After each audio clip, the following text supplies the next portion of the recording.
Bon, bonjour tout le monde, bienvenue dans ce petit tuto donc sur la pêche à l'ultra léger, en particulier une pêche que je pratique depuis 35 ans, donc je suis plutôt jeune. La pêche à l'ultra léger, c'est une pêche très délicate et très précise. Donc le matériel que vous allez employer a d'autant plus son importance.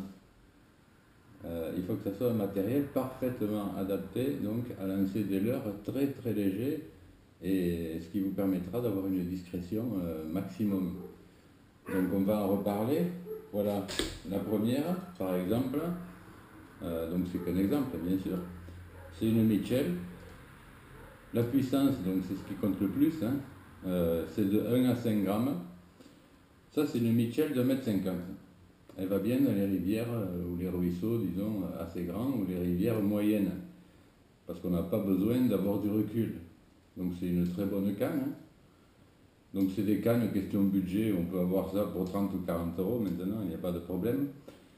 Une poignée très courte, vous voyez. Donc avoir une poignée longue pour tenir une canne à une main ou lancer des ultra légers, ça sert pratiquement à rien. Donc plus la poignée est courte, moins elle s'accroche dans les vêtements.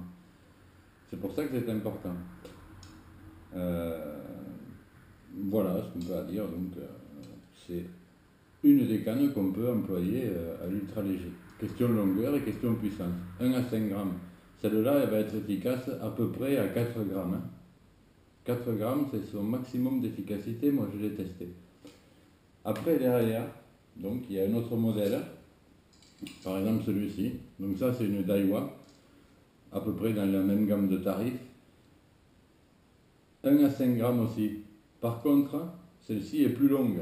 Donc l'autre 1,50 m, celle-ci elle fait 1,90 m.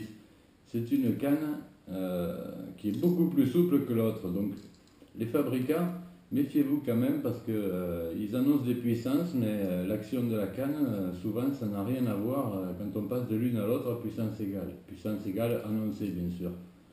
Donc celle-ci par exemple est beaucoup plus souple. Et celle-ci qui est donnée de 1 à 5 grammes aussi, elle vous permet donc d'avoir plus de balancé sous la main. Et en plus, disons, c'est une canne qui a le manche assez court aussi, hein, il fait 28 cm ou 27, il n'est pas trop long. Donc une canne très souple, une canne plus longue qui permet donc d'avoir un peu de recul pour passer entre les branches, etc. Donc moi je dirais, en rivière dégagée, on peut pêcher sans problème avec une canne de 1,50 m, voire moins. C'est une question de goût parce que c'est pas spécialement un avantage. Par contre, quand ça devient très encombré, il vaut mieux avoir une canne plus longue, ce qui permet d'avoir plus de recul et quelquefois de se cacher derrière un buisson, derrière un arbre. Donc voilà.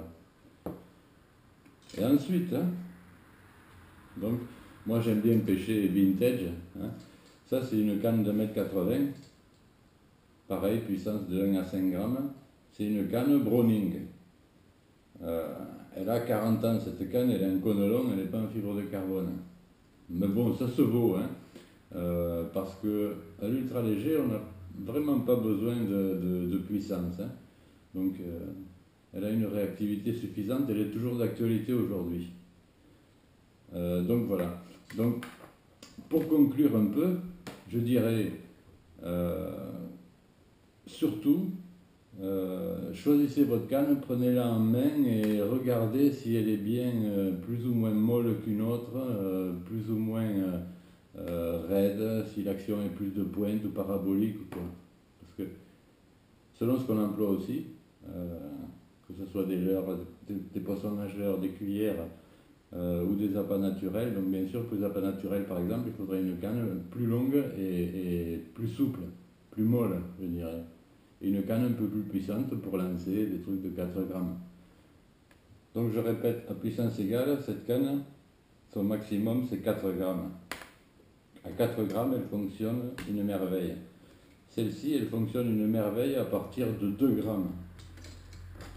Et celle-ci, elle fonctionne une merveille à partir de 2 grammes aussi, hein. Donc vous voyez qu'il y a des différences.